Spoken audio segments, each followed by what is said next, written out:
EC 111, Lecture 4 and 5, Set 5, Conditional Operator and Continuous Assignment Statement. Let's take a look into the conditional operator. This is similar to if-else that we've seen earlier, but it could also be used within the continuous assignment within the always block.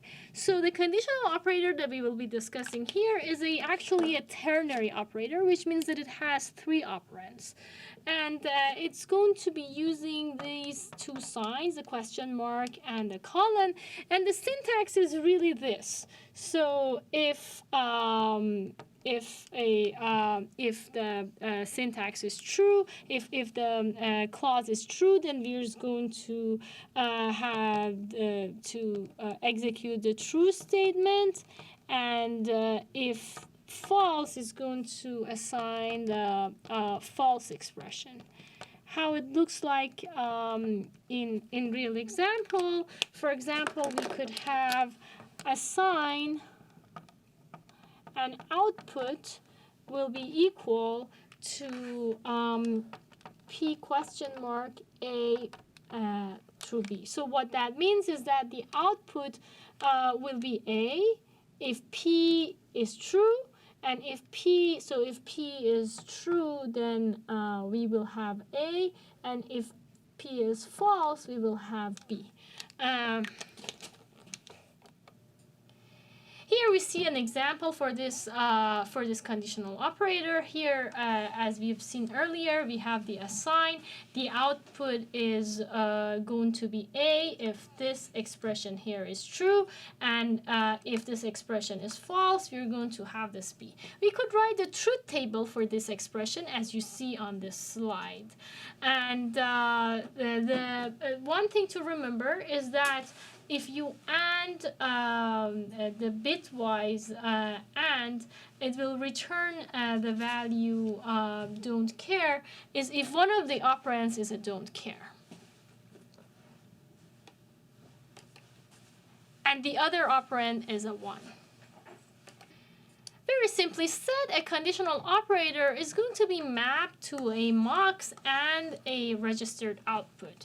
So if you write this program defining the parameter here, then what happens is that if we are going to assign to the output based on the value of the select, which means that here the select is going to come to a multiplexer, and then the output value will be one of these inputs, D1, D in 1, or D in 2, and then this is going to go to wherever this design is going. In this particular case, we have this assigned to a positive edge of a flip-flop, so this is how the synthesized design will look like after the hardware is generated.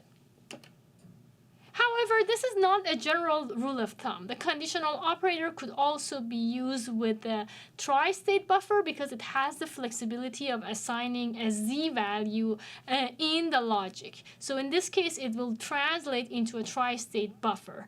Let's see how this would look like. Assume that I have this condition, which upon being satisfied as a true will be either a certain expression or a tri-state buffer. So when we synthesize this, this is going to be translated into a tri-state buffer, which is shown here. So this is another type of selector or conditional operator that is synthesized into hardware. However, if we use the same conditional operator, but we didn't use this for the z value, we used, we use this changing this z value to another value, it will infer a mux. So the tri-state is used for inferring the high impedance value. If you don't have a high impedance value, it will usually translate it into a mux. Even though, not everything is in our hands, some of these construct gives us some capability to manipulate things at a little bit lower level, even though these are mostly behavioral or RTL level constructs. So just reviewing some of our what we've described earlier, the continuous assignment is going to be used for a combinational logic.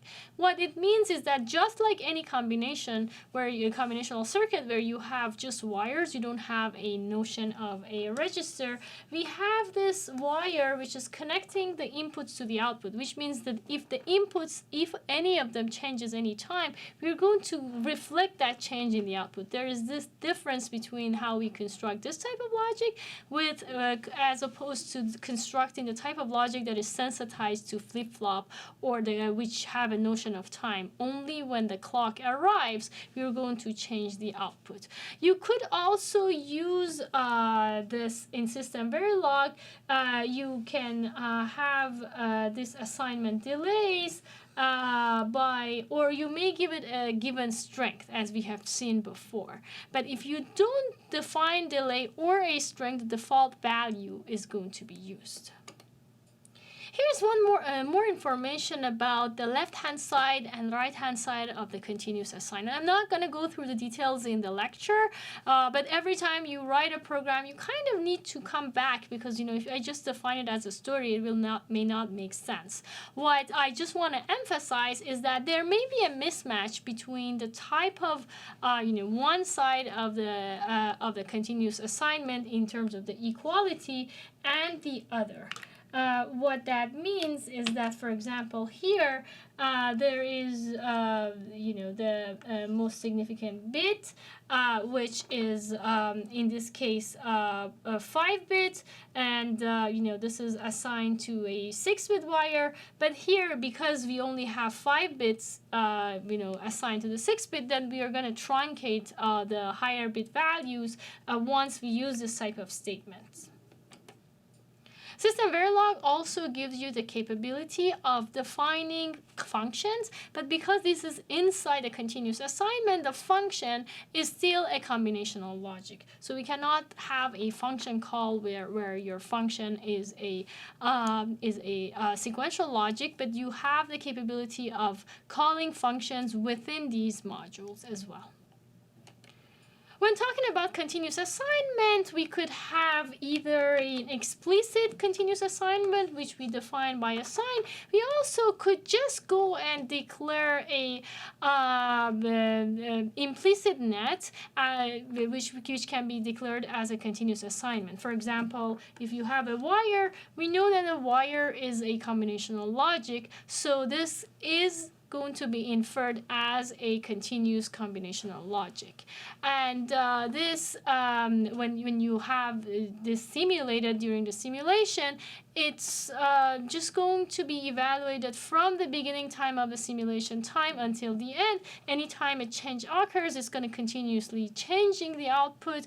And but the point here, the sticky point here, is that the continuous assignment cannot be used for initial and always procedural blocks where we are talking about sequential logic. However, if you use always which means basically a combinational logic, we could use it.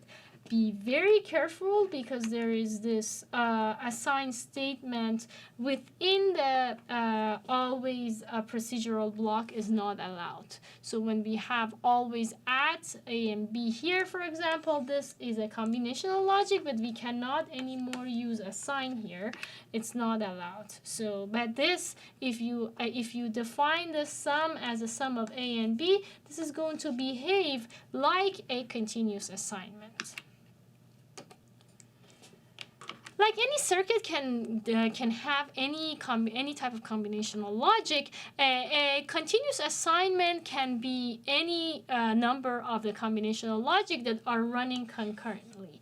And because there is no notion of time attached to this, this is always going to change as we are changing the inputs. There is no precedence for these procedures. So changing the order is not going to impact how this is synthesized into hardware.